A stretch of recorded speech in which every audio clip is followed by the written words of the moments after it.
नमस्कार, आदाब। आप देख रहे हैं न्यूज 924। आइए शहर की 10 बड़ी खबरों से आपको रूबरू करवाता हूं। लंबी सियासत करने के लिए आपको पॉलिटिक्स में मैच्योर्ड होना जरूरी है। अगर आप मैच्योर्ड नहीं है तो फिर लंबी सियासत नहीं कर पाते। आइए ऐसे ही एक सीनियर रहनुमाओं से मुलाकात कराता हूं जो पहले कांग्रेस में थे, लेकिन उनको जैसे ही अंदाजा हुआ कि कांग्रेस की नैया डूबने वाली है तो वो यू टर्न लेते हुए टीएमसी में शामिल हुए और टीएमसी को जिताया। आइए उनसे मुलाकात करते हैं और तफसील रिपोर्ट लेते हैं मगरबी बंगाल के बारे में। Sir, first of all congratulate आप लोगों ने तृणमूल के लिए इतनी अच्छी जीत दर्ज की, इसकी बधाई किसको दीजिएगा? जनता को देना चाहता हूँ, पश्चिम बंगाल की जनता को देना चाहता हूँ, हमारे शहर हांसुर की जनता को देना चाहता हूँ। और इसमें ममता बनर्जी क्या रोल था? बहुत बड़ी रोल थी। ऐसे हालात में जहाँ पूरे हिंदुस्तान में बीजेपी अपने तमाम गुरुबा को इस्तेमाल करके हर स्टेट में जिस तरह से कब्जा करने की राजनीति को स्टार्ट किया था, उस दौरान ममता बनर्जी ने बंगाल के अंदर में तमाम सिंडिकेट जो बीजेपी का यहाँ दिल्ली परिस्थिति के हिसाब से आना जाना करके बंगाल को कब्जा करने की साजिश में लगे हुए थे। ममता बनर्जी ने ये साबित कर दिया कि हम बंगाल के लोग, हमारे साथ जितने भी यहाँ बंगाल में लोग, यहाँ धर्म जात के लोग रहते हैं, इन तमाम लोगों का जो हम आवाज़ उठाकर बंगाल की सरजमीन से बीजेपी के नापाक इरादों को रोकने की जो कोशिश किया था, उसमें ममता बनर्जी बिल्कुल सफल रही। उसका वो तो ठीक है, लेकिन आप कांग्रेस के दिग्गज नेता थे, पूरी जिंदगी आपकी कांग्रेस में गई, लेकिन उसके बाद आपने यू टर्न लेकर टीएमसी को ज्वाइन कर लिया। क्या आपको अंदाजा था कि कांग्रेस मलिया मेट होने वाली है बंगाल में? देखिए, जहाँ तक बंगाल की में कांग्रेस की बात है तो यकीनन बंगाल में कांग्रेस पार्टी बहुत कमज़ोर हो चुका था, और ये कमज़ोर होने के बावजूद भी हम लोगों ने आइडियोलॉजी के हिसाब से बंगाल में कांग्रेस की अपने शान आवाज़ में किया था। मैं किसी लीडर को देखकर पार्टी नहीं करता, कांग्रेस का आइडियोलॉजी था, उसी आधार पर करता था। लेकिन अगले पिछले 4-5 साल से मैं देख रहा हूँ कि बंगाल की राजनीति में बिल्कुल फिरकापंथी जैसा माहौल तैयार हो गया है। जो आरएसएस का जो सोच है वो कांग्रेस का सोच होने लगा था, जो मैंने रहकर फील किया। और उस वक्त हम सोचा कि अब हमको कांग्रेस में रहने का वजह, अगर रहना मेरे लिए बहुत बड़ा चुनौती साबित होगा। इसलिए हमने देखा कि अगर सही मानों में कांग्रेस का आइडियोलॉजी लेकर अगर बंगाल में कोई काम कर रहा है तो वो सिर्फ एक ही है, जिसका नाम है ममता बनर्जी। और हमने ममता बनर्जी का दामन पकड़कर तृणमूल कांग्रेस में शामिल होने का प्रयास शुरू किया। आज़ादी के बाद बंगाल में पहली बार जीरो हो गई है असेंबली में। ये जो जवाल हुआ टीएमसी आपका कांग्रेस का और सीपीएम का, इसका जिम्मेदार कौन है? देखिए, इसका जिम्मेदार जो कांग्रेस का जो मैंने जो स्टेट में जो राजनीति को लेकर मैंने जो कमांड लेकर चला रहे हैं, वही जिम्मेदार यहाँ पूरा जिम्मेदार अवधेश चौधरी है। इसका जिम्मेदार अवधेश चौधरी है, जो खुद को टाइगर बोलता है। हमको लगता है मुर्शिदाबाद का टाइगर नहीं बल्कि चिड़िया खाने का टाइगर था वो। लोग झूठ का उसको कांग्रेसी लोग ये समझने लगा टाइगर टाइगर टाइगर। असल तो टाइगर जो है वो बंगाल के, हमको शेरनी हमारे ममता बनर्जी ने चलाई, वो तो सिर्फ मुर्शिदाबाद का टाइगर था। हमको लगा टाइगर नहीं बल्कि लोमड़ी था, वो बिल्कुल लोमड़ी मक्कार था जो कांग्रेस में रहकर बीजेपी का एजेंटी कर रहा था। मैं एक ने बार बार कह रहा हूँ वो बहुत बड़ा मक्कार था और बीजेपी का एजेंट था, क्योंकि अपोजिशन लीडर बनने के बाद उसे समझ में आया कि हम अब दिल्ली में मेरा लाइनअप हो चुका है, अगर हम यहाँ पर जितना भी हमको नुकसान होगा तो हमको राज्यसभा से बीजेपी हमको एमपी बनाकर भेज देगी। वो पहले से उसका सेटिंग था। इसलिए कांग्रेस को कमजोर करने के लिए वो बीजेपी से रुपया लेकर पूरी तरीके से खिलाफ किया। अब देखिए ना, प्रदेश ऑफिस में उसकी बीवी बैठी रहती है, उसके बीवी का हुक्म चलता है। यही कांग्रेस का आइडियोलॉजी है। कांग्रेस के बारे में कहा जाता है कि टिकट बांटते वक्त हमेशा भूल करती है, इस बारे में क्या कहें? देखिए, हम बंगाल की बात करें, ओवरऑल बंगाल की बात करता हूँ। बंगाल में कांग्रेस ही अगर ऐसी माहौल पैदा नहीं करता तो आज तृणमूल कांग्रेस नहीं बनता। हम लोग पास जो रिपोर्ट है, बंगाल में जितने जगह में कांग्रेस खड़ा हुई थी 80% में जमाना उनकी जब्त हो गई। तो जमाना जब्त तो ऑफ द रिकॉर्ड नहीं बोलते तो ऑन द रिकॉर्ड है, इसमें हमारा बोलने से कोई फायदा नहीं है। तो जनता उनको रिजेक्ट किया है। उसका कारण है कि जो ग्रास रूट में जो भी कांग्रेस का माने वर्कर जो ग्रास रूट में काम किया, उनको कभी भी सम्मान नहीं मिला। वो पायलट सूट से आती, कभी इंद्रानी, कभी चापदानी, कभी रहमानी, इस किस्म का तमाम लोगों को लाता है, प्रेशर से उतारता है, जिसका दिल्ली में लाना पड़ता है। दिल्ली वाला भी नहीं सोचता है कि इसका हर शहर में, इसको इलाके में इसको पहचान है कि नहीं। मोहल्ला का कुत्ता बिल्ली उसको भुगता है। अंदाजा था कि तृणमूल कांग्रेस इतना अच्छा रिजल्ट करेगी? देखिए, हम अंदाजा के हिसाब से नहीं किया था। हमने देखा था कि बंगाल में जो हालात पैदा करके बीजेपी रखा है, ऐसी हालात में हम कांग्रेसी का जो सच्चा कांग्रेसी हो, जिसको कांग्रेसी का आइडियोलॉजी में विश्वास है, तो ऐसी हालात में हमने ममता बनर्जी का साथ दिया। क्योंकि ममता बनर्जी जिस तरीके से लड़ाई लड़ रही थी, ये बंगाल के सरजमीन का लोगों के लिए बहुत बड़ा फख्र की बात था। और हमने अपने आप को ये सोचा अगर ममता बनर्जी के साथ अगर हम नहीं खड़ा रहेंगे तो शायद मेरे लिए दुर्भाग्य की बात होगा। आज तो कांग्रेस वाले भी तस्लीम कर रहे हैं कि शाहिद परवेज ने बहुत सही टाइम में यू टर्न लिया और वो काफ़ी दूर अंदेश थे। और हम लोगों ने भी देखा कि आज जो मौलाना घटक को जिताने में आपका एक अहम रोल था। इस जीत को आप कैसे देखते हैं? देखिए, हमको इस बात का खुशी है कि जिस मकसद के लिए हमने तृणमूल कांग्रेस में गया था, कांग्रेस के आइडियोलॉजी को प्रचार करके वहाँ जहाँ तक हो सके तमाम कांग्रेसी को हमने पहले ही ज्वाइन करने से पहले ही कहा था कि मैं किसी भी हाल में आईएसएफ का कैंडिडेट को नहीं मानूंगा और सेकुलर जमात का आहानसोल में तृणमूल कांग्रेस ही स्वाहित सेकुलर पार्टी है, इसलिए मोलाय घटक को आप वोट दें। उस वक्त मैं ज्वाइन नहीं किया था, उस वक्त मिजाज भी नहीं बना था, लेकिन को मालूम था कि अगर आसनसोल शहर में अगर लोगों को अगर हम तृणमूल कांग्रेस को वोट देने के लिए अगर हम ऐलान नहीं करेंगे तो आने वाला दिन में आसनसोल के लोग मुझे जो सेकुलर जनता है मुझे ठुकराएगा कि ये आदमी का सोच भी फिरका परस्त है। इसलिए हमने सेकुलरिया पार्टी करते हुए अपनी जिंदगी की शुरुआत किया था और सेकुलर पार्टी पर अपनी जिंदगी का खात्मा करूंगा। इसलिए जो मेरा दिल दिमाग और जो मेरा अंदर का सोच था उसने पहले ही जाहिर कर दिया था कि हम हर हाल में तृणमूल कांग्रेस को सपोर्ट करेंगे, क्योंकि बंगाल में कांग्रेस का वजूद खत्म हो। कभी मन में ये चल रहा था कि पार्टी ज्वाइन करने के बाद टीएमसी में जाएंगे, उसके बाद कुछ दिनों के बाद हमको भी यहाँ पे साइड कर दिया जाएगा?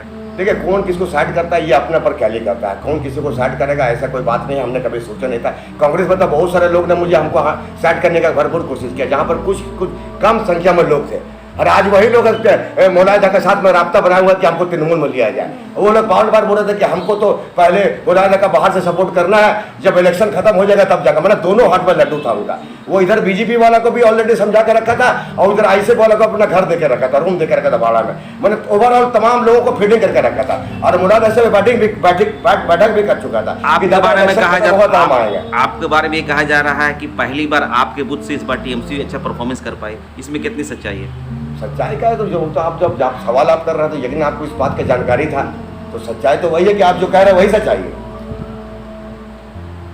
मोलायदा को आपको साथ लाने में कितना फायदा हुआ टीएमसी को? देखिए, हर किसी का रोल है, जो पहले से भी जो यहाँ पर तृणमूल कांग्रेस में जो ऑनेस्टी के साथ मोलाय घटक के साथ में थे, उनका भी जितना रोल था उस रोल में हमारा भी छोटा मोटा रोल था, और हमने अपने रोल को कम वक्त में, जितना मेरा दिल और मेरा दिमाग और मेरा ऊपर वाला जानता है, हम कम वक्त में जो कुछ भी रोल किया हम कम नहीं किया। नहीं, हम लोग तो देख रहे थे कि आप बहुत एक्टिव दिखाई रहते हैं, इलेक्शन से पहले प्रचार प्रसार में भी थी, बहुत सारे प्रोग्राम को हम लोगों ने आपको अटेंड भी किया। अब जब आप टीएमसी में शामिल हो गए हैं और आप जीत दिलाने में एक अहम किरदार अदा किए हैं, इसके बाद फ्यूचर में हम लोग शाहिद परवेज को कहाँ देख रहे हैं? देखिए, फ्यूचर में जो हमेशा आम लोगों के लिए जो हम लड़ते रहा है और हमेशा लड़ाई करता रहा, अपने पार्टी के अंदर में अपने पार्टी के सुप्रीमो से भी बात करेंगे कि आम जनता की जो भलाई का जो भी निर्णय हो उसको लिया जाए, आम जनता का बीच पे हम लोग जाए, लोगों का काम करें, लोगों का भलाई करें, और जो काम अब तक जो थोड़ा बहुत बाकी रहा है जिस इलाके में, उस इलाका करने के बैठ कर अपने मंत्री से बात करेंगे। और मंत्री तो कभी भी ऐसा नहीं किया कि कोई काम के लिए नकारा है, क्योंकि हम लोग देखा है पिछले 5 साल में तो मैं उस पार्टी में नहीं था, लेकिन हर वो काम उन्होंने किया। ये अलग बात है, कुछ लोग हैं जो आदी बन जाते हैं कि उनको हमेशा उनको अपने आप को ऊँचा रखने के लिए झूठ साझ करके अपने आप को मीडिया में या प्रिंट मीडिया इलेक्ट्रॉनिक में रहने की कोशिश में लगे रहते हैं। इस किस्म का बहुत सारे लोग हैं, हर लोग का अपना अपना सोच है। हम जब जिस मकसद के आया है, आम जनता की भलाई के मकसद में आया कि यही पार्टी में रहकर लोगों का जनता की भलाई को और हम कर सकते हैं। टीएमसी कार्यकर्ता होने के नाते हम लोगों ने देखा है कि बहुत सारे लोग थे जो टीएमसी को हराने के लिए पूरा दम लगा दिए थे, लेकिन अब चूंकि टीएमसी की सरकार बन गई, जीतने का बाद अब वो लोग ख्वाहिश जाहिर करें कि टीएमसी को ज्वाइन किया जाए। आप टीएमसी के कार्यकर्ता के नाते क्या कहिएगा अपने आला कमान को? देखिए, इसका तो फैसला हमारे ऊपर का, जो हमारे सुप्रीम है ममता दीदी है, हमारे जिला में मोलाय घटक है, ये मोलायदा ही जानते हैं कि किसको लिया जाए किसको नहीं। लेकिन मैं एक रिक्वेस्ट करना चाहता हूँ अपने नेता मोलाय नेता से कि कम से कम वो लोग को जो इलेक्शन से बाद आपके पार्टी में ज्वाइन करना चाह रहा है, उनमें उनका मुफाद क्या है, क्योंकि इलेक्शन तो ऑलरेडी इलेक्शन के वक्त में तो वो लोग आए नहीं, आपसे बंद कमरा में बैठकर आपसे बातचीत किया, बहुत सारी बात किया, लेकिन खुलकर वो सामने नहीं आया। वो हर पार्टी के साथ मिलकर इसी किस्म का बात किया था कि इलेक्शन के बाद ज्वाइन करेंगे। अब अगर ऐसे लोग आते हैं तो हमसे कहीं ज़्यादा मोलायदा और बहुत ज़्यादा एक्सपीरियंस रखते हैं। हमारा सुप्रीम अभी आहानसोल जिला में मोलायदा ही है, वही फैसला अच्छा बुरा कर सकते हैं। हम यही सिर्फ रिक्वेस्ट करेंगे तो ऐसे लोगों को कम से कम ना लिया जाए। ये थोड़ा बहुत दल में जो अब अच्छाई आस्ते आस्ते आ रहा है, उसमें कहीं आके ये लोग कहीं आके गंदगी ना फैलाए।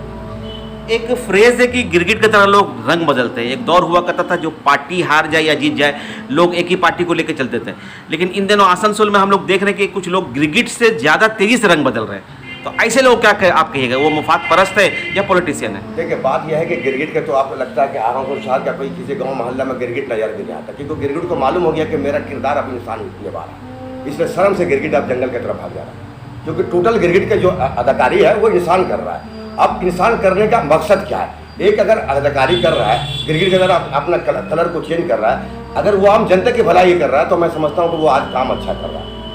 और एक आदमी मक्कारी के लिए नुकसान को, समाज को नुकसान पहुंचाने के कारण गिरगिट की तरह कलर बदल रहा है, तो वो नुकसान पैदा कर रहा है। हम गिरगिट को क्यों दोष दें? इंसान तो खुद गिरगिट की तरह अपने आप को किरदार बदल रहा है। अच्छा काम के लिए अगर किरदार को बदलता है, अपने कैरेक्टर को बदलता है, तो लोग, मेरे कहने का सवाल है कि लोग इतना स्पीड में पार्टी बदल रहे हैं कि गिरगिट भी शर्मा जा रहा है। इसके बाद शर्मा जा रहा है, पार्टी बदल रहे हैं तो कुछ अपनी मुफाद है और कुछ जनता की मुफाद है। अभी जो लोग भी पार्टी में इलेक्शन से पहले जो लोगों ने तृणमूल कांग्रेस को समर्थन किया, खुलकर मौलाना का साथ किया, खुलकर ममता दीदी का साथ दिया, मैं समझता हूं कि वही बंगाल का सच्चा सेक्युलर आम जनता है, आम वर्कर है, पार्टी का कार्यकर्ता है।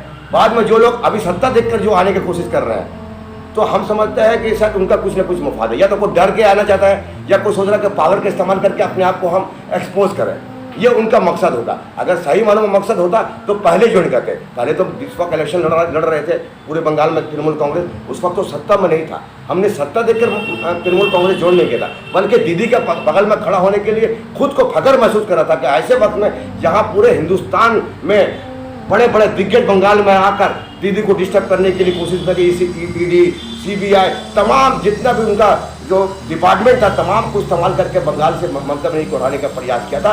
उस ममता बनर्जी ने अकेला यहाँ पर लड़कर साबित कर दिखा दिया कि हम झांसी की रानी रजिया सुल्तान जैसा हिम्मतवर बंगाल की महिला में से एक है।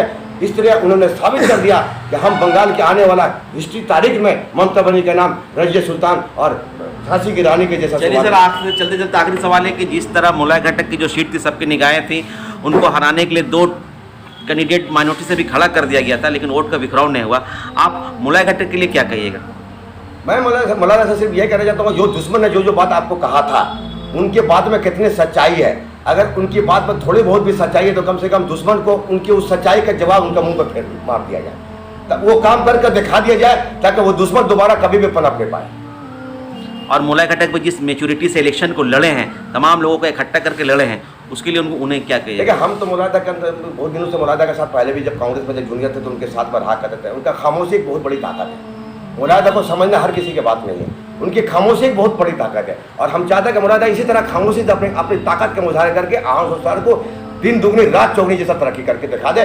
और मुझे यकीन है कि मुलायदा को शायद अब आहानसुल सरजमीन से जब तक उनका अपनी मर्जी ना हो, जब तक वो खड़ा हो, अगर ना होने की कोशिश करें, तब तक उनका कोई नहीं हरा सकता। और 24 में आहानसुल सरजमीन से ये बात साबित कर देगा कि लोकसभा का कैंडिडेट जो भी मुलायदा जिसको भी कराएंगे वही जीतेगा। चलिए, आपके शेड्यूल बिजी थी, उसके बाद में आपने हमसे बात की। हमारी शुभकामनाएं आपके साथ है और एक उम्मीद के साथ कि आप तृणमूल कांग्रेस में रहकर और पब्लिक के लिए ज़्यादा काम करें। बहुत बहुत शुक्रिया।